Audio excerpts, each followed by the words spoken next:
Bonjour et bienvenue dans Passeport Diplomatique, votre émission qui vous invite à découvrir la diplomatie sous un autre jour. Une immersion au cœur des relations diplomatiques, des enjeux internationaux et du partage culturel.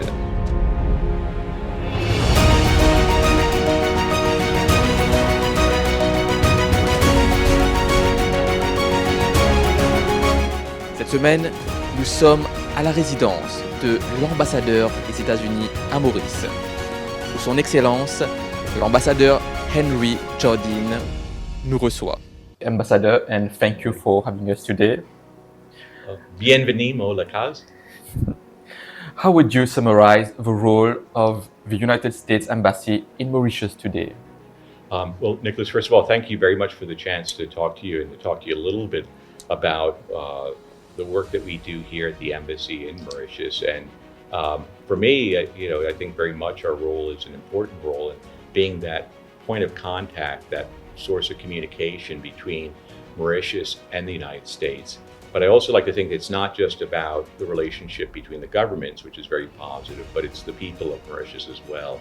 And so when we try to engage and we try to build that relationship, we want to make sure that we're doing it with a wide cross-section of the community here in Mauritius. And that, again, that's why I'm very happy to have the chance to speak with you to communicate more broadly. If you had to explain your job as an ambassador to a middle school student, Yes. how would you describe a typical day? Well, no, I can imagine that it would sound sort of crazy for many people because it's quite a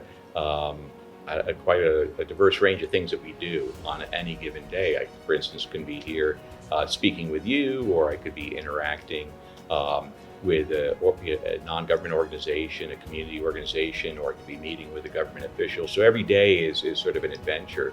But what I would say to a middle school student, like what I do and why do I get paid, it's really about connecting and talking to people and sharing. And I think I really feel fortunate. We talk about Thanksgiving, and I gave a bit of a Thanksgiving message earlier about what am I thankful for. I'm thankful that I have an opportunity to do this kind of work because I think it's work that's very important, but it's also work that I find very satisfying, and it's work that really helps in bringing our two countries together. I think which is very positive because we share a lot of concerns, interests, and there's lots of opportunities for us to cooperate. And so really, it's about building those connections and that cooperation in the most simple terms.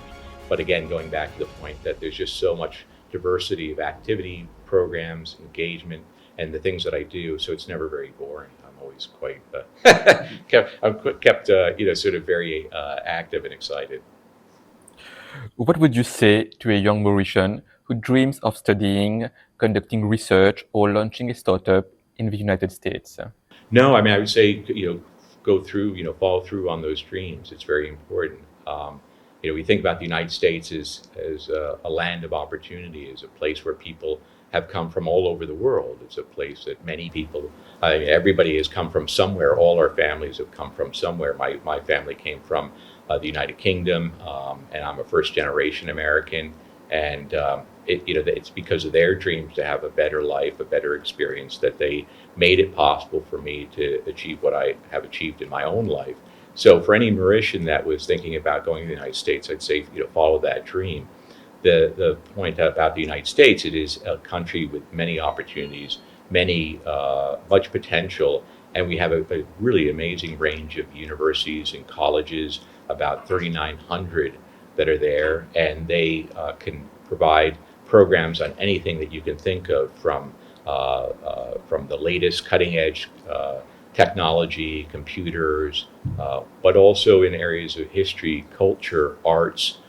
So it's really a diverse opportunities. And I know it can be a bit daunting because it can be seem very complicated, but we do have our Education USA office in the embassy as part of our public diplomacy team. And if anybody wants to know about it, I would encourage them to go online. You can just you use a search engine and ask for Education USA Mauritius, and you'll get the link and the information. And they stand ready to advise and provide the information anybody would need to figure out that process, which I admit is very complicated in how to apply for schools. If they're interested in doing business, In the United States, we have an economic section or unit. Again, you can reach through our embassy, and that organization, that unit, that economic unit, can link people up with various agencies and offices in the United States that support investment, business connections, business links. There is the Foreign Commercial Service, which is the agency that's specifically responsible for building those commercial connections, and we have the contacts for them as well. So I would really encourage people to follow through on their dreams. Thank you, Ambassador. In your view, what are the three most strategic areas in the current Mauritius-United States relationship? Sure. One area that we focus a lot on, and I think people are very aware of, is on the security cooperation, maritime security cooperation. Every year we do a Cutlass Express exercise, which is a multinational exercise done in collaboration with Mauritius and other countries in the region like Seychelles or Madagascar, as well as other countries in Africa. And that is coordinated with our Africa Command. That Cutlass Express does every year, works every year, and as a result, we're able to build those connections, the relationship, and to work on how we can collaborate in addressing issues of maritime security, whether it's concerns about narcotics, illegal fishing, or reaction to disasters. So we try to develop ways to collaborate on key security issues. We also do a lot in the area of law enforcement. So we think about law enforcement and good governance as well. And our Federal Bureau of Investigation has done a lot of engagement here with counterparts, with the FCC, with the police. And they work on helping and training as far as how to deal with criminal organizations, how to deal with things like money laundering, investigations. We had an FBI officer who was on the ground here for the last 2 years, and we have another officer who comes in fairly regularly now because the other officer who was assigned here has completed her assignment.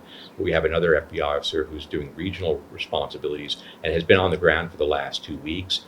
He helped in facilitating a group of law enforcement senior government officials from Senegal to come and learn from counterparts here, best practices on investigations. They did a program out at the FCC. We also have our DEA agency. DEA has been working very closely with counterparts, law enforcement, and providing intelligence that's helped law enforcement to actually interdict narcotics and drugs coming into Mauritius. We also have other collaboration, cooperation that we provide on areas like port security.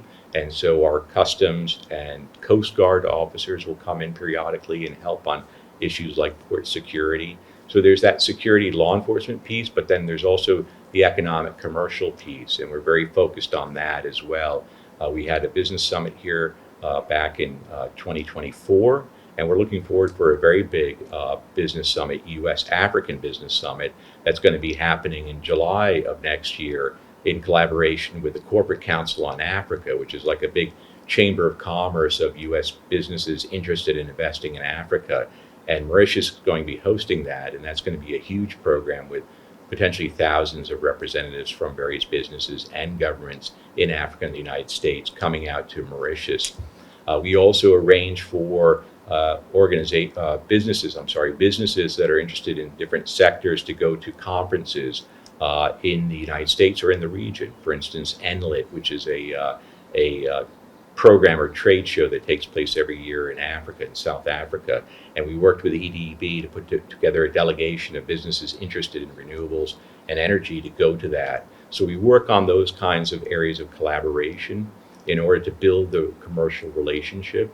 And then finally, we talk about how we want to, or we are very focused on how we want to connect with the average Mauritian and build that relationship through programs such as scholarships and fellowships, engagement and support to different NGOs. And so there's a whole range of activities we do in that sort of people-to-people and civic society engagement as well. Mauritius is a small island state on the front lines of climate change. How is the US cooperation materializing on the ground regarding climate resilience and the blue economy? Sure.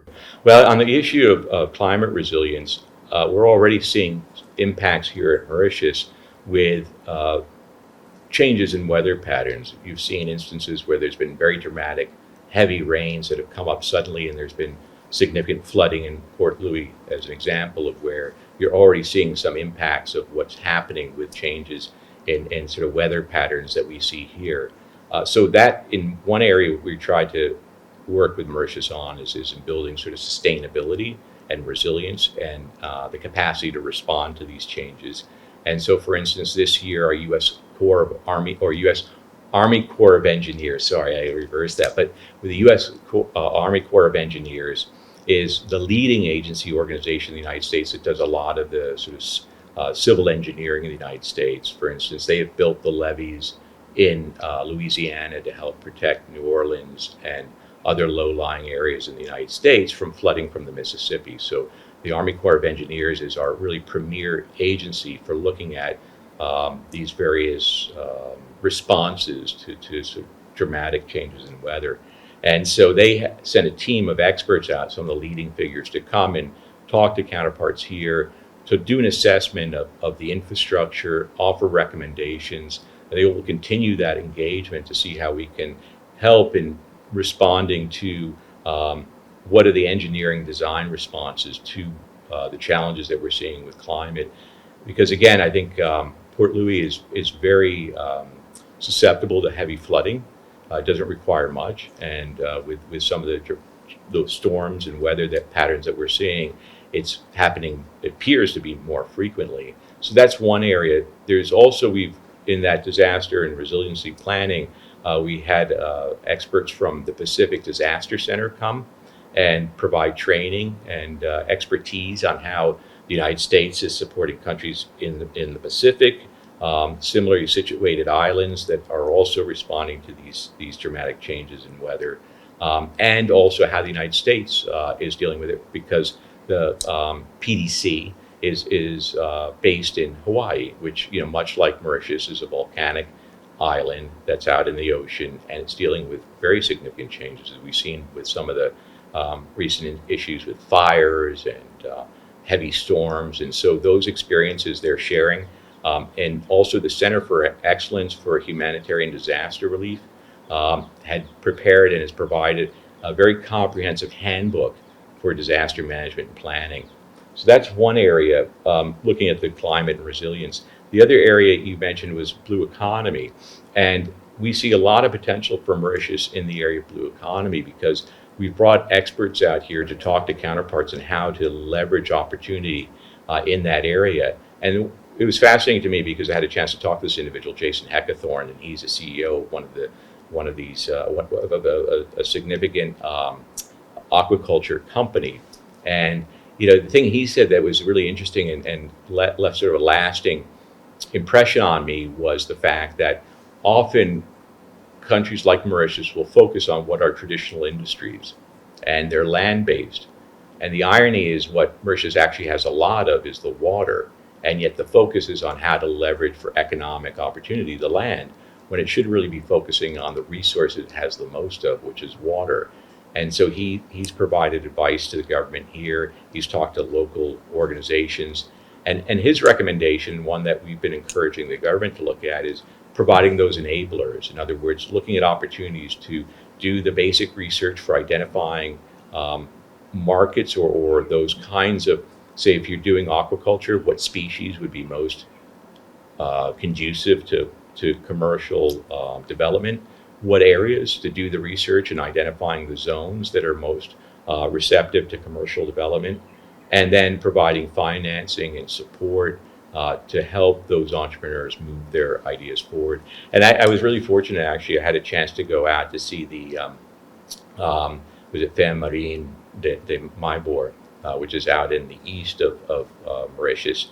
And I had a chance to see the work that they're doing in their facilities and the fish that they were raising. And in fact, what's interesting about that is their primary market is actually the United States. And so it's really impressive to see how there's already an existing aquaculture project that's happening, or business that's happening, that's actually doing very well and is able to then turn around and connect and market to the U.S. and build that, again, that commercial relationship. So I see there's a lot of opportunity. We're already seeing a lot of things happening in the area of blue economy. We've tried to provide support. I should also mention we also had an expert from our National Oceanographic Agency who a couple years back had worked with IORA, the Indian Ocean Rim Association, on developing a blue economy strategy and help them in developing their expertise as a way of helping regional efforts in the area of blue economy as well. Thank you, Ambassador. The United States is at the forefront of the digital and artificial intelligence revolution. How does this transformation shape the cooperation with Mauritius? No, again, that's an area where we've had a lot of conversations and discussion about how we can be supportive. I've had several meetings with the ITC Minister, Minister Ramtavul, and we've talked about where there's opportunities for U.S. businesses in Mauritius to have exchanges and to bring technologies here. We had an expert in AI and AI applications and implementation in the private sector, Ernie Fernandez. He was a former VP of Microsoft.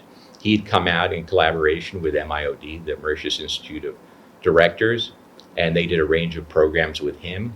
And he was a very, I thought a very effective speaker and very insightful.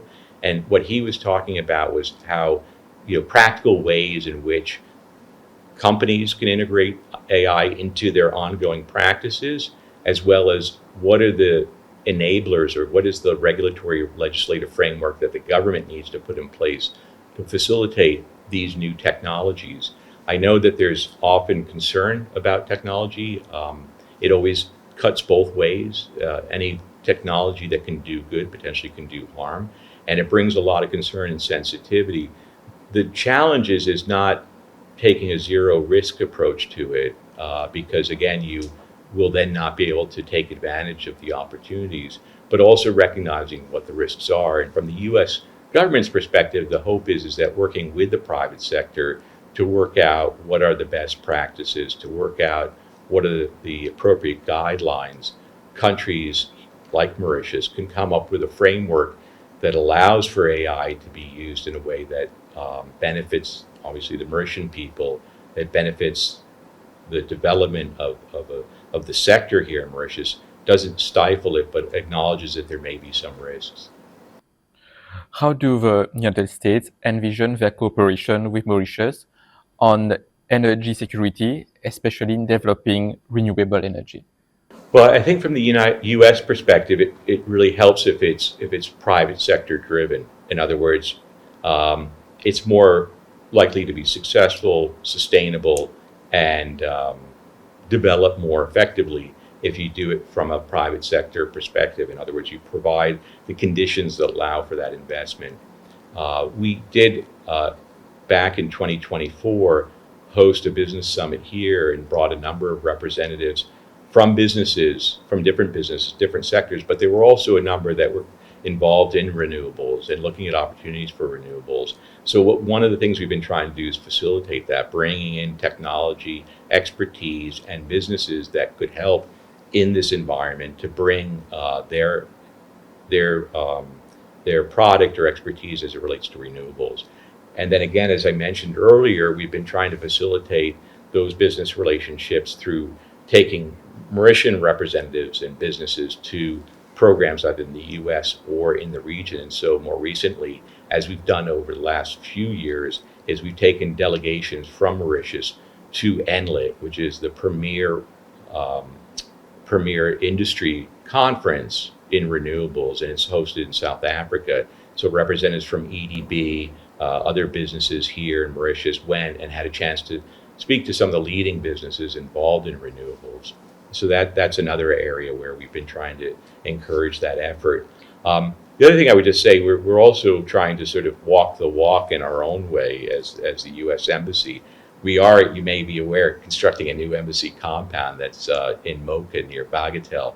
And that embassy is going to have, we're moving to make that embassy, or we're constructing that embassy to ensure that it is sustainable and that we're taking efforts to ensure that its footprint, its carbon footprint, and its impact on the resources of Mauritius is limited. So we are incorporating renewable energies like solar, but also passive design measures to limit the need for air conditioning or electricity, so that it's done in a sustainable way. And so that will hopefully, well, at a minimum, it will be what they call a LEED Silver building. So LEED is the category or the standard or certification for buildings that are constructed to show its level of sustainability and its sort of environmental sensitivity. And so it goes from LEED Silver, platinum, LEED Silver, gold, and platinum. In the past, other buildings similar to what we are building have been as high as LEED Platinum, so the highest level.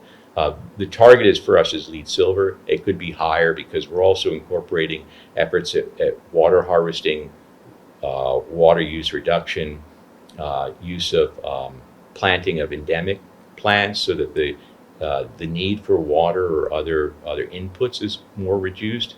And so the building itself is intended to be essentially net neutral for its impacts here in Mauritius. Thank you. Do the United States officially recognize Madagascar's government of refondation, and how is this reflected in your diplomatic engagement? Well, what we are doing is working with the new officials and our ambassador, Ambassador Claire Pierangelo, who's in Madagascar, representing the United States. She did participate in the recent inauguration of Colonel Randriana, and she participated in his inauguration and has been working and talking to the government officials there very closely. We are encouraging them to reintroduce or put in place democratic measures, democratic processes and governance. And we're really encouraging them to put forward efforts on good governance, transparency, and democratic institutions, and working very closely with them and want to move them in that direction towards democracy. Along the same line, in the Rabato Manga's case, Yes. what does the removal of his diplomatic titles and privilege means from your perspective as a diplomat? Well, I think there should, just to clarify, I think there was some confusion. He never had a diplomatic status here in Mauritius. I understand he may have been, I'm not sure if he was or not, he may have been an honorary consul in Madagascar, but that wouldn't presume, and I understand that the government in Madagascar has come out and clarified that he's not the honorary consul. And so his status as a quote honorary consul is clearly not the case. He does not have that status as honorary consul. And then that's one point. The second point is that if there is a diplomatic status, if an individual has diplomatic status to one country, it does not presume diplomatic status in another country. So for instance, if I went to Madagascar and did something wrong in Madagascar, I could be arrested. My diplomatic status in Mauritius has no bearing in Madagascar. So for someone to come here and say, oh, well, I may have had or may not have had, appears he may not have had, but to have, say, a status in another country like Madagascar doesn't presume any status here in Mauritius. And so again, I would just clarify to your readers that's wrong to presume that Rabato Manga had a diplomatic status here in Mauritius. To your knowledge, does Mr. Rabato Manga hold any interest, partnerships in American companies, or any other interests? Well, there's a strong U.S. interest in investigating Mr. Rabato Manga in relation to his actions in apparently the diversion of 5 Boeing aircraft 777s to Iran. And so the U.S. is working closely in that investigation with local officials and pursuing that investigation very closely. And so I think it's important that Mr. Rabato Manga is fully investigated and that the sources of his income are fully pursued and investigated. I think it's really important, and I'm really encouraged by the actions that the government of Mauritius is taking in the investigations of Mr. Rabato Manga. I think it's really important for them for Mauritius because it demonstrates Mauritius's commitment to transparency, good governance, and also in demonstrating that any allegations of sort of illicit funds will be aggressively investigated. This is important, I think, as you think about what's coming up, because the FATF, the Financial Action Task Force, will be doing its review fairly soon. It's in 2027, and this is a review of sort of the governance of the financial services here in Mauritius, its banking and financial services sector. And so FATF will assess whether or not Mauritius is effectively policing its banks and financial services. They'll start that initial collection of information in 2026, so that's coming up fairly soon. It's going to be a reality fairly soon.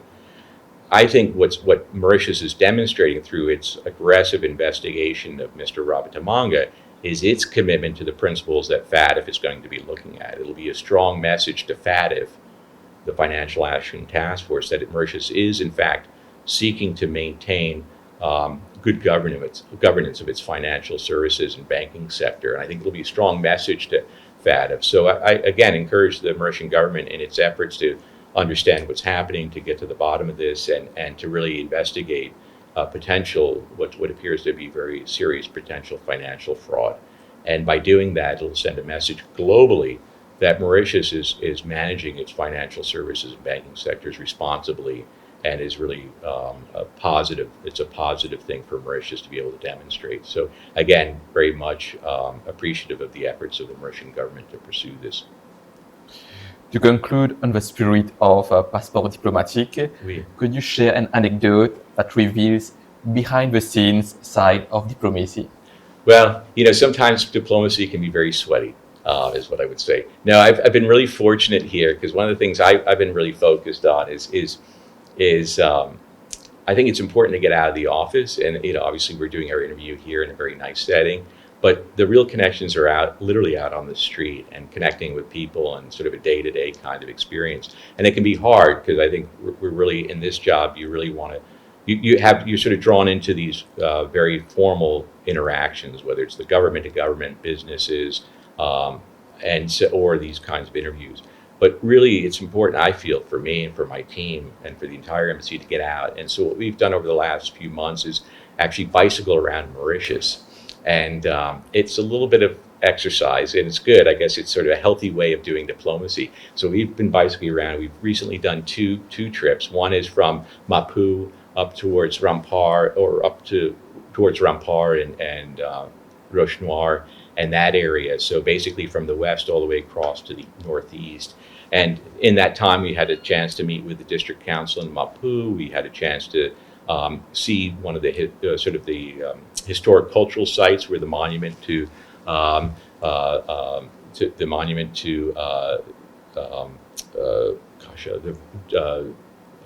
Virginet. And so that where there's a monument on the north near where the actual original ship sunk, and the Paul Virginet monument was wonderful. It's sort of this fascinating historical monument and cultural touchstone. And then we had a chance to go visit a religious center in the north that was actually established by an American pundit from Hawaii who had come here back in the 70s, and then he created this sort of spiritual center to Ganesha. And so it was fascinating to go and hear about the history of that. So that was one trip that we did to cover sort of the north and the northeast. And then another time we bicycled from Bamboos down to Le Morne.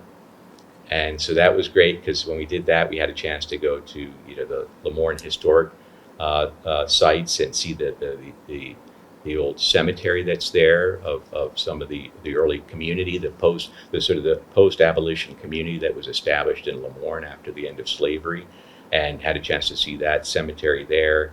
Had a chance to see the village that was set up there in Le Morne as a sort of a mock-up of what the villages were like originally. Had a chance to see a nursery that we were working with to help. They're growing the plants, the endemic plants that we were putting into the compound of our new embassy compound. And so it was great to get out, because you see so much more of the island. You get a chance to connect with a much wider range of people, a chance to really feel the environment.